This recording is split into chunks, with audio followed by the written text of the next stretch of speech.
JBN, we keep you informed. I am Michelle Jones, and in the news, drive-by shooting in St. Mary leaves female teen dead, others injured. A teenager is dead, and the two others are nursing gunshot injuries, following a drive-by shooting in Boscobel, St. Mary, on Saturday night. The deceased has been identified as 19-year-old Nicole Marshall of Capture Land in Boscobel. Reports on the Port Murray police are that about 8:30 p.m., Marshall was among a group of persons in the community when a white motor car was driven up, from which two men alighted and opened gunfire, hitting three persons. The gunmen then fled the area in the car. The injured persons were assisted to hospital, where Marshall was pronounced dead and the others were treated.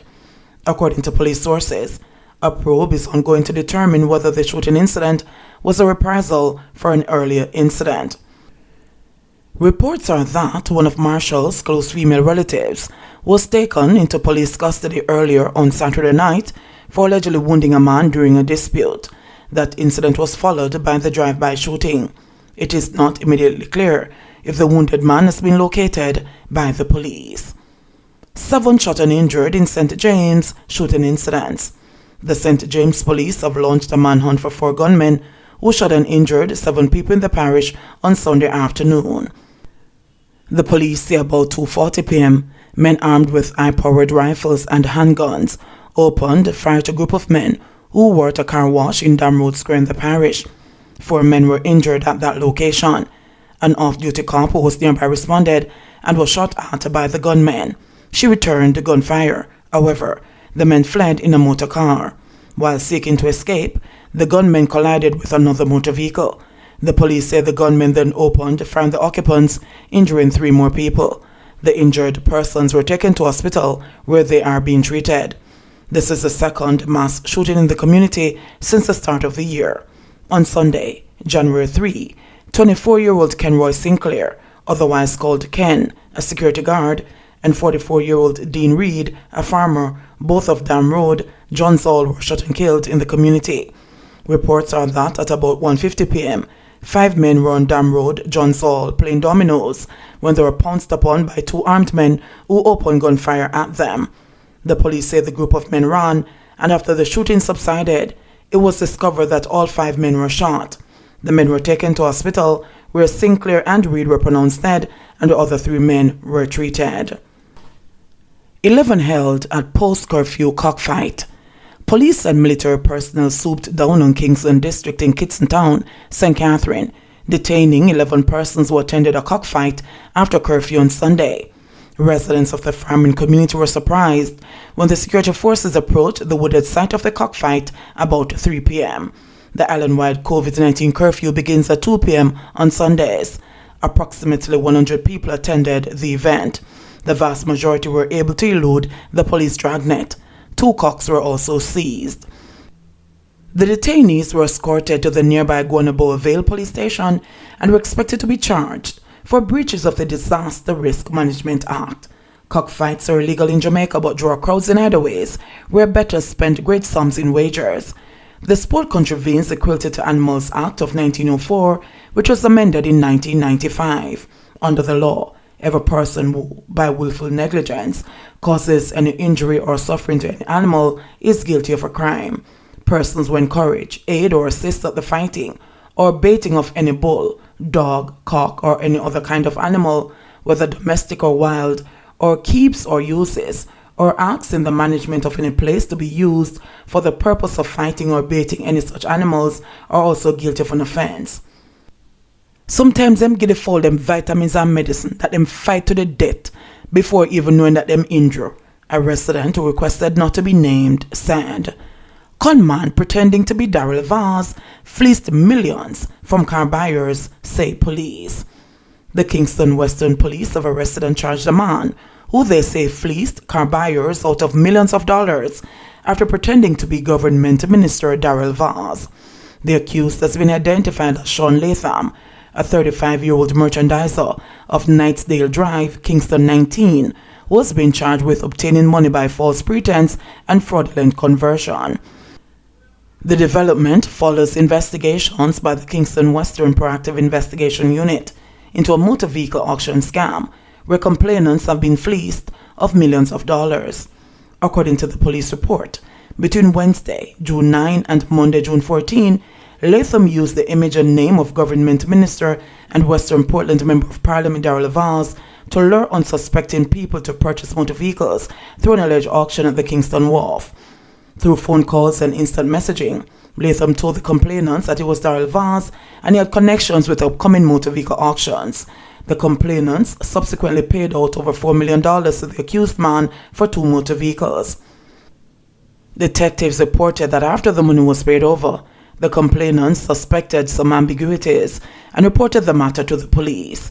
A sting operation was arranged by the police on June 14, where the accused man was arrested. Police stressed that the accused man is no way connected to Darrell Vaz, nor does he have any authority to conduct business on his behalf.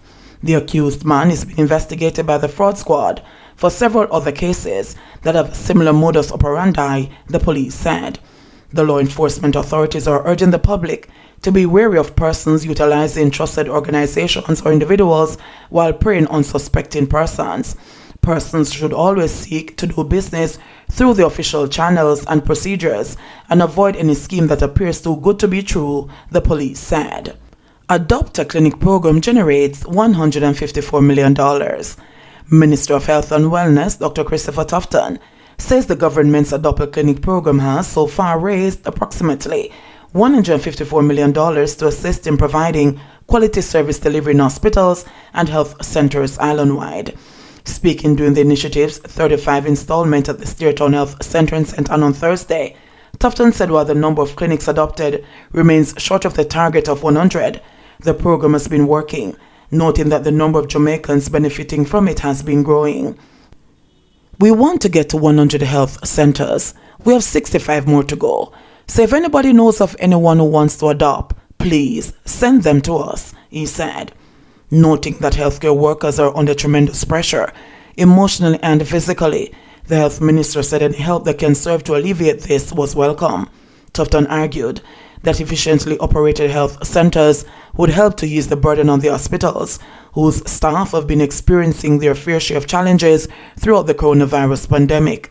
If we don't have health centers during this time, things would have been unbearable. This is why the Adopt a Clinic program has been such an important initiative, he added. Tufton added that members of the diaspora, including the husband and wife team, Rani and Janice Watson, who adopted the Steertown Health Center, should be lauded for their interest and contributions, while highlighting the important role overseas-based Jamaicans have been playing in accelerating the program since its inception in 2017. He said that the initiative was not about building new buildings, as the government is cognizant of its core responsibility to provide primary healthcare infrastructure. He maintained that the program aimed to enhance the quality of the environment so that service delivery can be efficient and be done in an atmosphere of relaxation, of therapy, of comfort. For their part, the Watsons, who were born in Jamaica but now resides in Houston, Texas in the United States, indicated that they will be adopting the Steertown Health Center for 3 years at a cost of $2.2 million. This is something we have always wanted to do, to give back to our homeland, to make a difference in something as important as healthcare, Watson said. Jamaica recorded 49 new COVID-19 cases, no deaths. Jamaica recorded 49 additional COVID-19 cases yesterday, bringing the infection total to 50,054. However, there were no deaths recorded for the period, leaving the total deaths at 1,061. According to reports from the Ministry of Health and Wellness, the new cases comprised of 25 females and 24 males within the ages ranging from 1 day old to 99 years old. These cases were recorded in Kingston and St. Andrew 14, St. James 12, Westmoreland 11, St. Catherine and Trelawney 3 each, Hanover and St. Anne 2 each, St. Elizabeth 1. The country had 123 recoveries, bringing the total to 29,953, resulting in 18,676 active cases. Currently, 103 people are still hospitalized, 8 of which are critically ill, while 18 are moderately ill. JBN, we keep you informed. Please remember to subscribe, like, share, leave us a comment, and click the notification bell to receive our daily news items.